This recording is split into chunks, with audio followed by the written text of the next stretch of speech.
જ્ઞાની સે જ્ઞાની મિલે તો થાય જ્ઞાનની લૂંટાલૂંટ. જ્ઞાની સે જ્ઞાની મિલે તો થાય જ્ઞાનની લૂંટાલૂંટ. જ્ઞાની સે મિલે અજ્ઞાની તો થાય માથાકૂટ. નમસ્કાર વિદ્યાર્થી મિત્રો, સ્વાગત છે આપનું આપણી ઓફિશિયલ યુટ્યુબ ચેનલ એટલે કે કેમિસ્ટ્રી વિથ MM શર્મા. વિદ્યાર્થી મિત્રો, આજના લેક્ચરમાં આપણે ધોરણ 11 નો પાઠ 1 એટલે કે રસાયણ વિજ્ઞાનની કેટલીક પાયાની સંકલ્પનાઓ, બેઝિક કોન્સેપ્ટ ઓફ કેમિસ્ટ્રી, જે મૂળભૂત રસાયણ વિજ્ઞાનની પાયાની સંકલ્પનાઓ છે, પરિસંકલ્પનાઓ છે, માહિતી છે, ફંડા છે, બેઝિક ડિટેલ છે, એની ચર્ચા આપણે આજના લેક્ચરમાં કરીએ. રસાયણ વિજ્ઞાનની પાયાની કેટલીક સંકલ્પનાઓ, સમ બેઝિક કોન્સેપ્ટ ઓફ કેમિસ્ટ્રી. વિદ્યાર્થી મિત્રો, આપણે અત્યાર સુધીના લેક્ચર્સમાં બે પાઠ કમ્પ્લીટ કર્યા. એક એટોમિક સ્ટ્રક્ચર, પરમાણુવીય બંધારણો.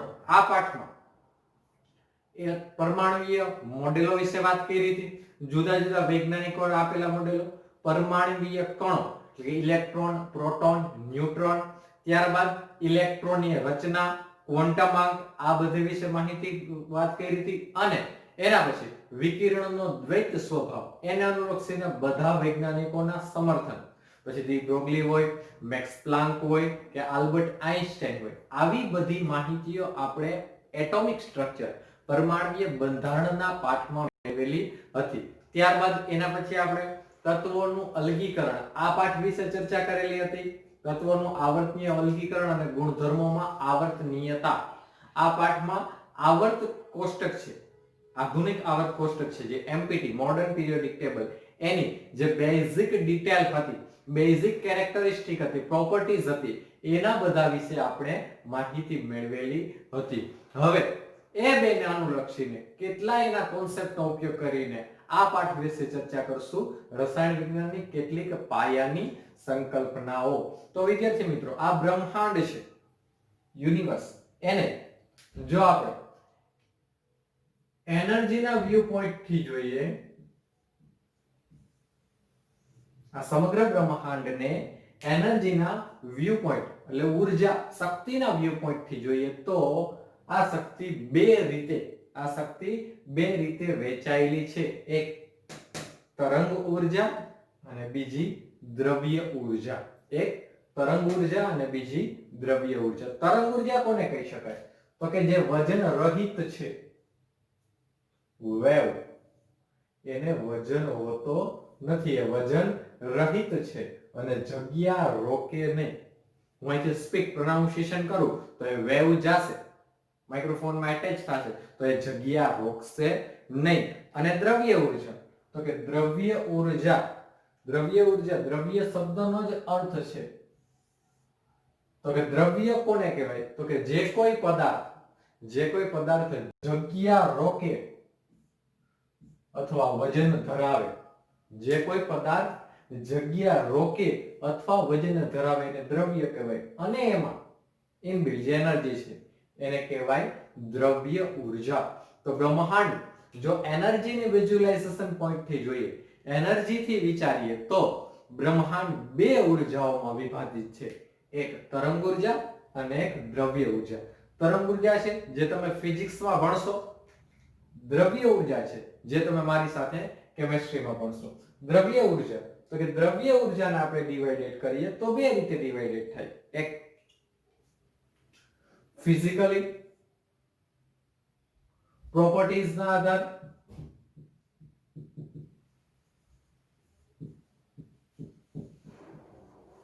એટલે કે ભૌતિક ગુણધર્મોના આધારે, અને બીજું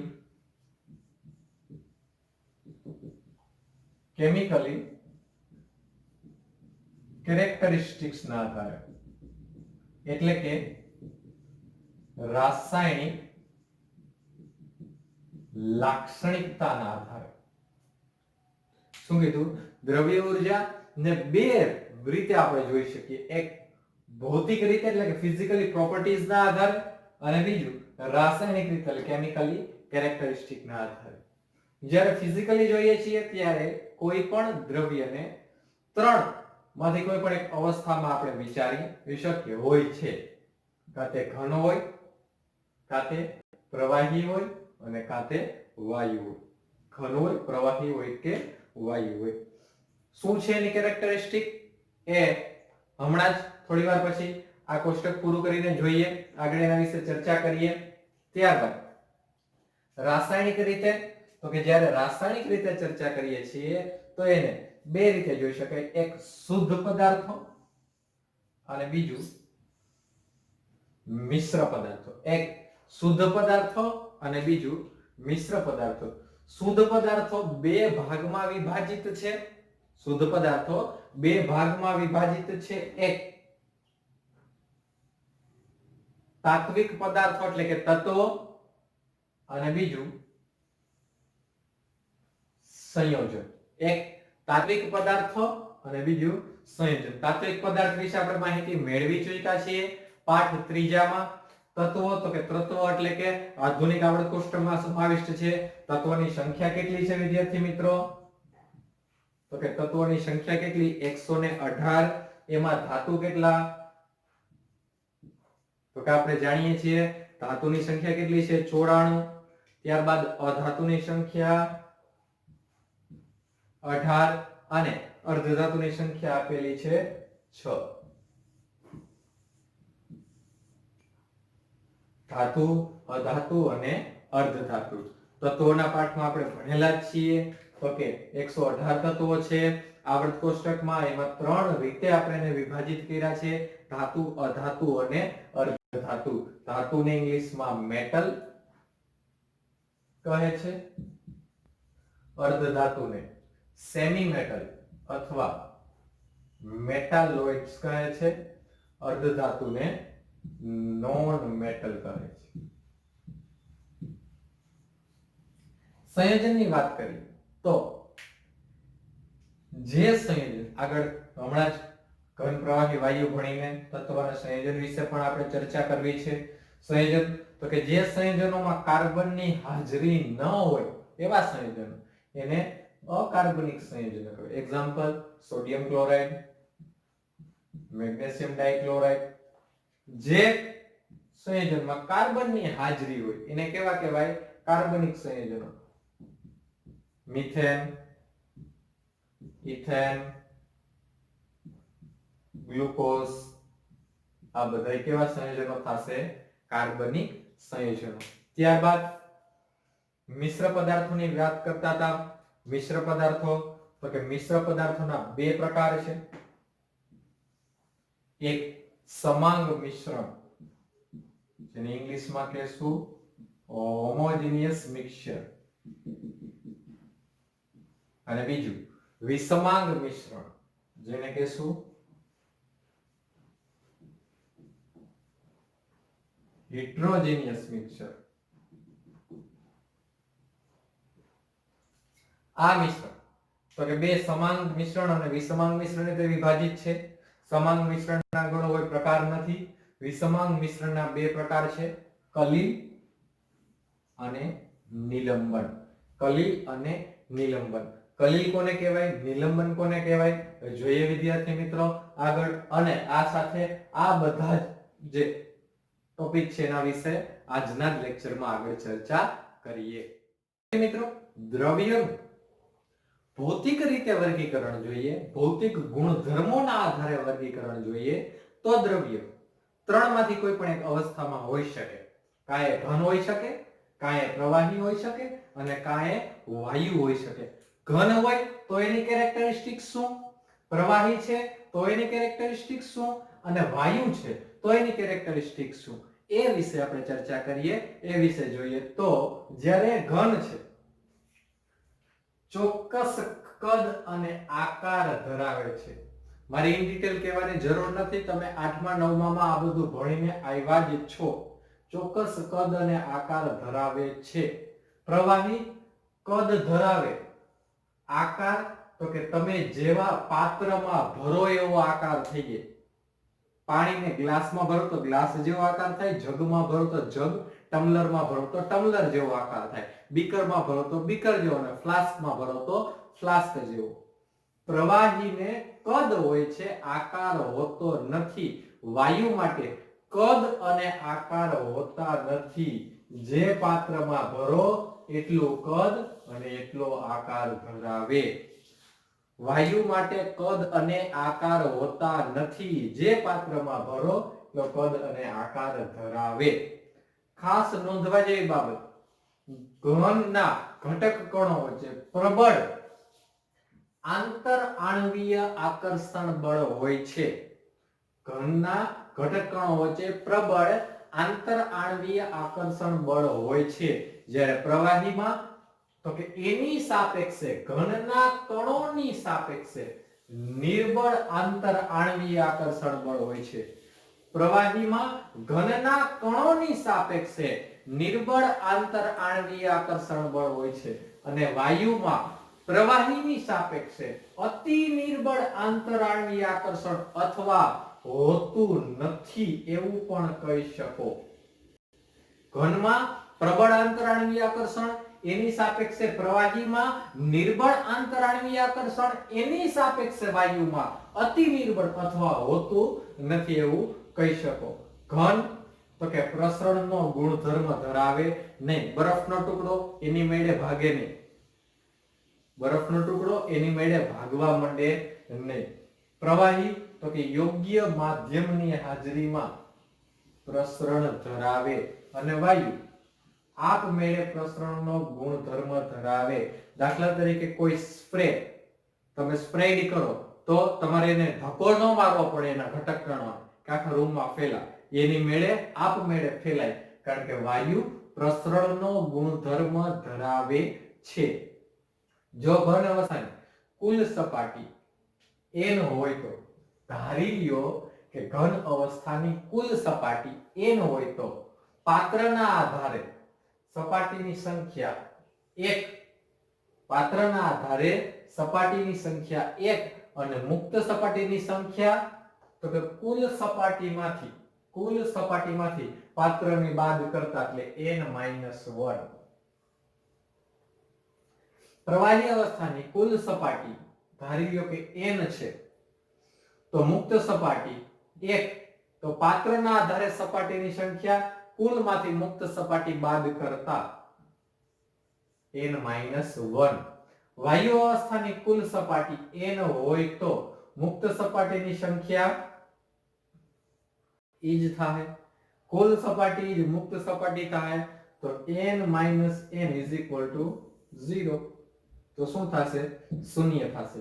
ઘનના ઉદાહરણ NaCl, સોડિયમ ક્લોરાઇડ, મીઠું, C6H12O6, glucose, Cu, copper, Na, sodium, C12H22O11, sugar, ખાંડ.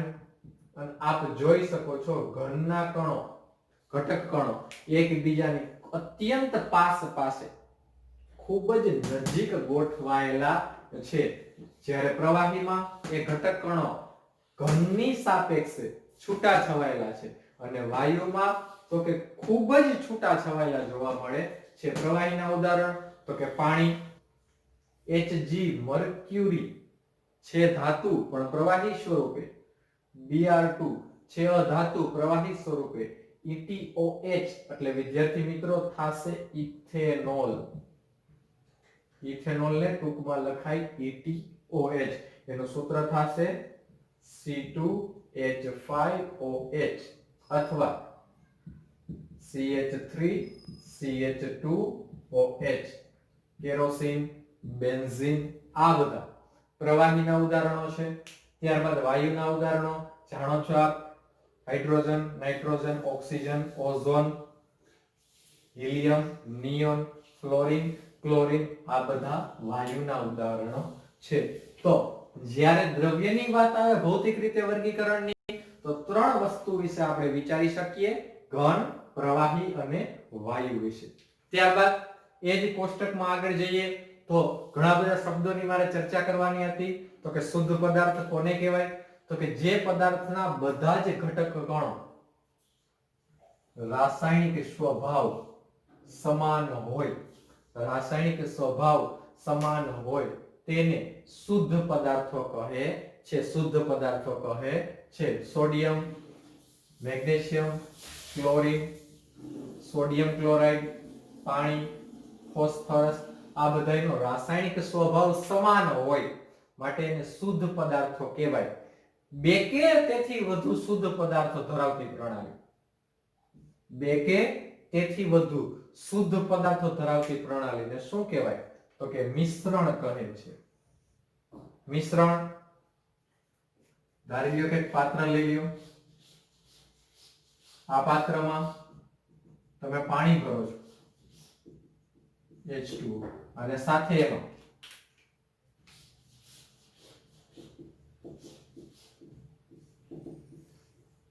C12H22O11 ખાંડ ઉમેરો છો અથવા C6H12O6 ગ્લુકોઝ ઉમેરો છો અથવા NaCl મીઠું ઉમેરો છો.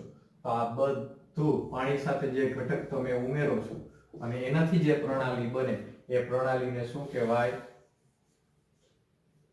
મિશ્રણ કહે છે. ત્યારબાદ શુદ્ધ પદાર્થોમાં તો કે બે પદાર્થો આપેલા છે, તાત્વિક પદાર્થ અને સંયોજનો. એની ચર્ચા કરીએ. તાત્વિક પદાર્થ અને સંયોજન આમાં બે મિક્સ જ છે.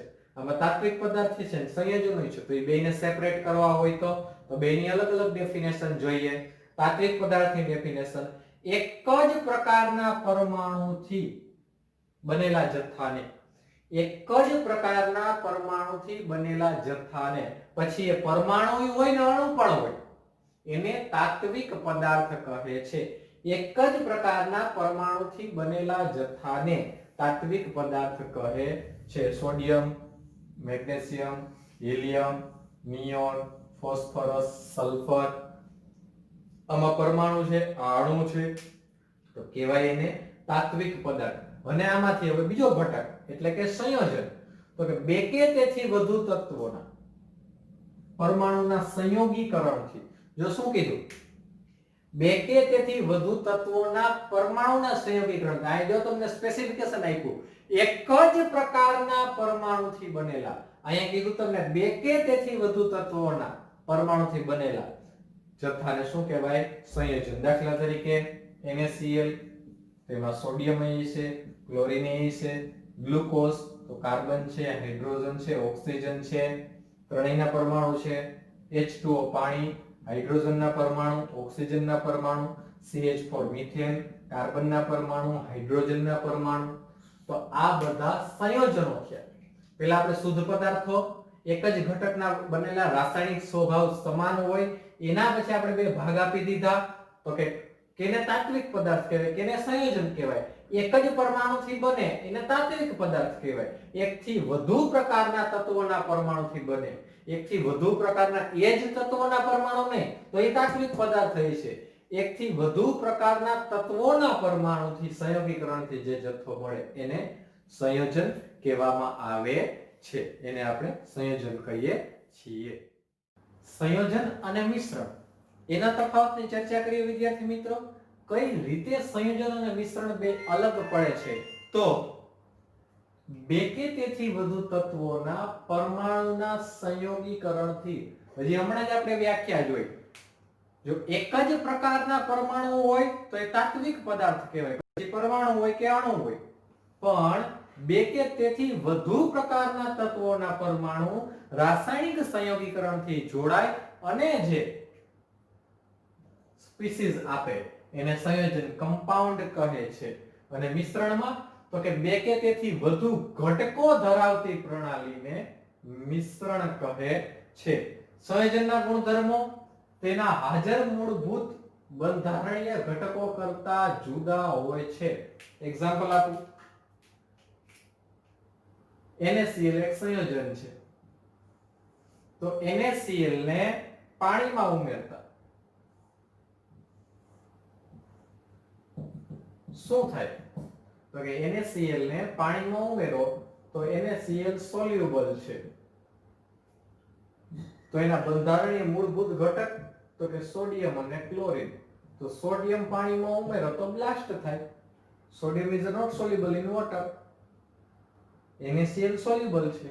તો બંધારણીય ઘટકો કરતા ગુણધર્મો જુદા જોવા મળે. જ્યારે મિશ્રણના ગુણધર્મો તેમાં હાજર મૂળભૂત ઘટકોને સમાન હોય, જુદા ન હોય, સમાન જોવા મળે. એના પછી સંયોજનમાં હાજર મૂળભૂત બંધારણીય ઘટકોના પ્રમાણમાં ફેરફાર કરવાથી નવા જ ગુણધર્મો ધરાવતું સંયોજન બને છે. આમાં કાંઈ તમે ચેન્જીસ કરો એટલે બધી પ્રોપર્ટી ફેરફાર થાય અને આમાં એવા કોઈ પણ જાતના ફેરફાર જોવા મળતા નથી. સંયોજનની રચના શક્તિમાં મોટા ફેરફારો સાથે સંકળાયેલી છે. ઉષ્મા શોષક પ્રક્રિયા હોય કે ઉષ્મા ક્ષેપક પ્રક્રિયા હોય, મિશ્રણની રચના શક્તિમાં એવા કોઈ મોટા ફેરફારો સંકળાયેલા હોતા નથી. સંયોજનમાં રહેલ ઘટકોને ભૌતિક પદ્ધતિથી અલગ ન કરી શકાય તેના માટે ચોક્કસ પ્રકારની રાસાયણિક પદ્ધતિઓ જેવી કે વિદ્યુત વિભાજન, ક્રોમેટોગ્રાફી આવી ચોક્કસ પ્રકારની રાસાયણિક પદ્ધતિનો ઉપયોગ કરવો પડે અને મિશ્રણમાં રહેલ ઘટકોને સામાન્ય ભૌતિક પદ્ધતિઓ જેવી કે વિડાંટ, ગાણણ, ઉત્કલન, નિસ્યંદન આવી પદ્ધતિથી અલગ કરી શકાય. સંયોજનના ઉદાહરણ H2O water, NaCl sodium chloride, CO2 carbon dioxide, KNO3 potassium nitrate. મિશ્રણના ઉદાહરણ તો કે હવા, H2O પાણી, NS પાણી સાથે NaCl, પાણી સાથે ડસ્ટ, પાણી સાથે ખાંડ. આ ઉદાહરણ થાય મિશ્રણના. તો મિશ્રણના ઘટકો છે એ સંયોજન છે, સંયોજનના ઘટકો મિશ્રણ નથી. ખાસ વાત નોંધવા જેવી, યાદ રાખવા જેવી વિદ્યાર્થી મિત્રો. હવે મિશ્રણ વિશે આગળ જતા હતા તો મિશ્રણના બે પ્રકારની વાત કરી રીતે આપણે કોષ્ટકમાં સમાંગ મિશ્રણ અને વિષમાંગ મિશ્રણ. તો સમાંગ મિશ્રણ કોને કહેવાય?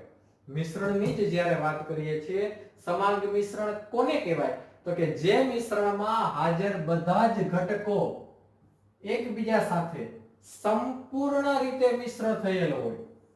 જે મિશ્રણમાં હાજર બધા જ ઘટકો એકબીજા સાથે સંપૂર્ણ રીતે મિશ્ર થયેલા હોય અને સંઘટન બધે જ એક સમાન હોય તો એને હોમોજીનિયસ મિક્સર એટલે કે સમાંગ મિશ્રણ કહે છે.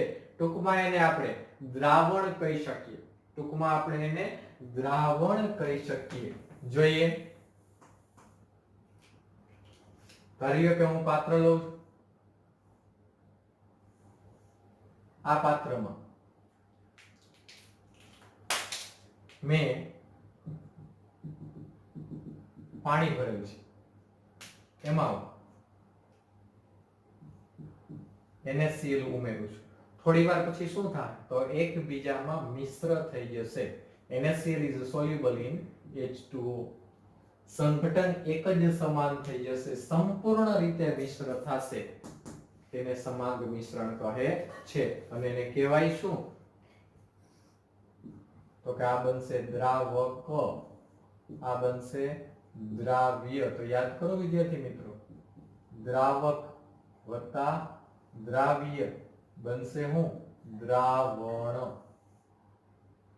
ધોરણ 12 ભાગ 1 પાઠ બીજો દ્રાવણ. આખો પાઠ જ દ્રાવણનો ભણશું. H2O NaCl, H2O CuSO for copper sulfate, steel તો કે એક સમાંગ મિશ્રણ છે. આપણે તો કે રસોડાના જે બધા યુટિલાઇઝ જે ઇન્સ્ટ્રુમેન્ટ છે એ બધા શેના બનેલા છે? સ્ટેનલેસ સ્ટીલના. તો સ્ટીલમાં તો કે સમાંગ મિશ્રણ છે તો એમાં ઘટકો કોણ કોણ હોય? આયરન, ક્રોમિયમ, નિકલ, કાર્બન અને મેંગેનીઝ. પછી બ્રાસ એ મિશ્ર ધાતુ છે, એમાં કોપર અને ઝિંક હશે. બ્રોન્ઝ એટલે શું થશે તો કે આવું તમે સાંભળ્યું ઓલિમ્પિકમાં પહેલો નંબર આવે ને ગોલ્ડ મેડલ આપે, જેને આપણે શું કહીએ? સુવર્ણ ચંદ્રક. બીજો નંબર આવે એને સિલ્વર મેડલ આપે, જેને આપણે શું કહીએ? રજત ચંદ્રક. અને ત્રીજો નંબર આવે કોઈ પણ ઇવેન્ટમાં એને કેવું મેડલ આપીએ? બ્રોન્ઝ મેડલ, જેને કહેવાય કાંસ્ય ચંદ્રક. આ બ્રોન્ઝ એટલે શું થાય? કાંસુ. કાંસુ એક મિશ્ર ધાતુ છે. કેનેથી બનેલી? કોપર અને SN ટીન, કોપર અને ટીન થી બનેલી મિશ્ર ધાતુ છે. હવે એના પછી સમાંગ મિશ્રણની વાત કરીએ. હવે સમાંગ મિશ્રણની વાત કરીએ તો જે મિશ્રણમાં હાજર બધા જ ઘટકો એકબીજા સાથે સંપૂર્ણ રીતે મિશ્ર ન થયેલા હોય, સંઘટન એક સમાન ન હોય, એને વિસમાંગ. સંપૂર્ણ મિશ્ર થયેલા હોય, સંઘટન એક સમાન હોય તો એ સમાંગ થશે. એનાથી પરિસ્થિતિ વિપરીત હશે તો એ વિષમાંગ મિશ્રણ બનશે. વિષમાંગ મિશ્રણને આપણે કોષ્ટક પ્રમાણે બે ભાગમાં વિભાજિત કર્યા હતા, નિલંબન અને કલિલ.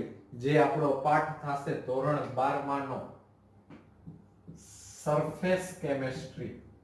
વિદ્યાર્થી મિત્રો આખો પાઠ ભણવાનો છે પૃષ્ઠ રસાયણ વિજ્ઞાન.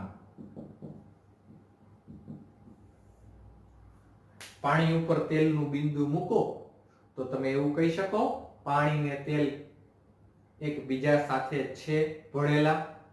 તો કે ના સાહેબ. તો એવું કહી શકો કે પાણી અને તેલ એકબીજાથી જુદા છે? તો કે ના સાહેબ.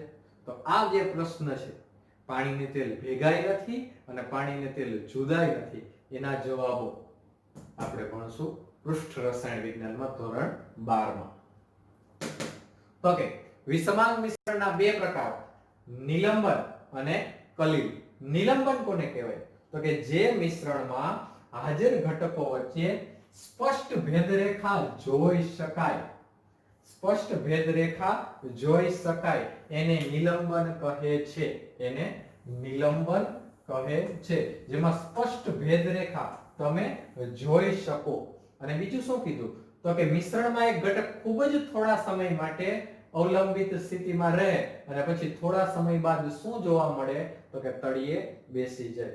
ધારો કે હું એક પાત્ર લઉં,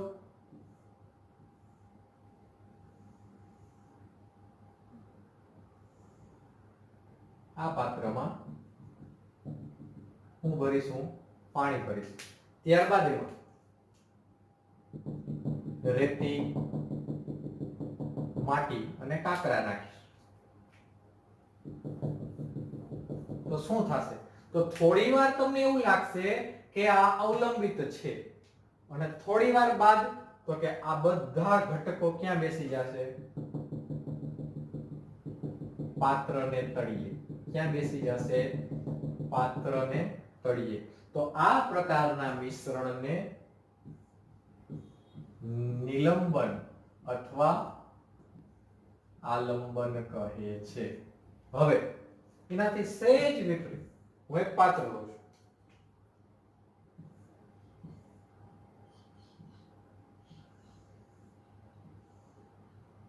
એમાં પાણી ભરું. હવે એમાં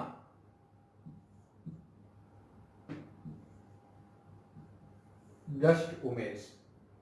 તો શું? તો કે જે મિશ્રણમાં હાજર ઘટકો વચ્ચેની ભેદરેખા નરી આંખે ન જોઈ શકાય પરંતુ સૂક્ષ્મદર્શક યંત્રની મદદથી જોઈ શકાય તો એને કલીલ કહે છે. અહીંયા તમે નરી આંખે જોઈ શકો, અહીંયા તમે નરી આંખે જોઈ શકો નહીં. આ પ્રકારના મિશ્રણમાં એક ઘટક ખૂબ જ લાંબા સમય માટે બીજા ઘટકમાં અવલંબિત સ્થિતિમાં રહે. લાંબા સમય પછી, અહીંયા તો થોડા સમયમાં જ બેસી જાય, અહીંયા તો લાંબા સમય બાદ પાત્રને તળિયે બેસી જાય. એટલે જ વિદ્યાર્થી મિત્રો ઉધરસમાં જે આપણે સિરપ પીએ એ કલીલ જ છે. એમાં લખ્યું હોય, શું લખ્યું હોય? તો કે શેક વેલ બિફોર યુઝ. શેક વેલ બિફોર યુઝ. સિરપ પીતા પહેલા એને મિક્સઅપ કરો. સિરપ પીતા પહેલા એને મિક્સઅપ કરો. શા માટે? તો કે લાંબા સમય સુધી બોટલ પડી હોય સિરપની તો એના ઘટકકણો નીચે બેસી ગયા હોય, જેથી કરીને ફરી પાછા એ મૂળ સ્થિતિમાં આવે. પણ એ લાંબા સમય બાદ જોવા મળે અને આમાં થોડી વારમાં જ એ જોવા મળે. તો આ થયા વિષમાંગ મિશ્રણના પ્રકારો. આ થયા વિષમાંગ મિશ્રણના પ્રકારો. તો વિદ્યાર્થી મિત્રો આજના લેક્ચરમાં આપણે ઘણી બધી માહિતી મેળવી. બ્રહ્માંડ, એની એનર્જી કઈ ભાગમાં વિભાજિત છે, એ ઘટકો રાસાયણિક રીતે અને ભૌતિક રીતે જોયા, વિશેષ માહિતી મેળવી. આગળના લેક્ચરમાં હજી વિશેષ માહિતી મેળવીશું અને અમારા વિશેષ વિડિયો લેક્ચર અમારી ઓફિશિયલ YouTube ચેનલ એટલે કે કેમેસ્ટ્રી વિથ શર્મા આપ જોઈ શકશો, નિહાળી શકશો. તો વિદ્યાર્થી મિત્રો, આજના લેક્ચરમાં વિશેષ કંઈ ન કહેતા